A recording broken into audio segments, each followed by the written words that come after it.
I think this video is a good example of people reading the Bible backwards, taking information from future chapters and putting them into earlier chapters and thinking the people in the earlier chapter knew what was going on. Example, you read chapter 3, do you think the people in chapter 3 knew what was going on in chapter 8?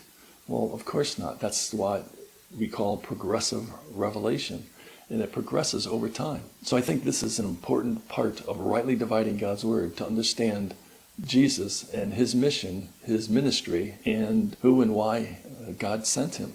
Let's read it. Matthew 15:24, and Jesus said, I am not sent but unto the lost sheep of the house of Israel. John 20, verse 21, and Jesus said unto them again, Peace I give unto you, as my Father hath sent me, even so I send you. Now, the Father sent him to the lost sheep of Israel, and now Jesus is saying after his resurrection that he's sending the 12, actually 11 at this point, sending them as the Father sent him. Well, how did the Father send them? To the lost sheep of the house of Israel. And that's what the 11 were doing. And you find that in the book of Acts, after the resurrection, after the ascension, that the apostles were actually going to the Jews, not the Gentiles. But then a change comes about when the apostle Paul was saved in Acts chapter 9.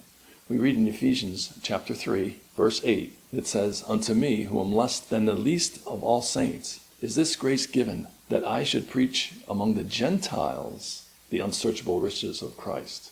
Galatians 2:7, but contrariwise, when they saw that the gospel of the uncircumcision was committed unto me, as the gospel of the circumcision was unto Peter. Paul's making it pretty clear. There are two different gospels in this verse. Peter was to go to the circumcision, just as Jesus had said, just as the Father had sent Jesus to the Jews.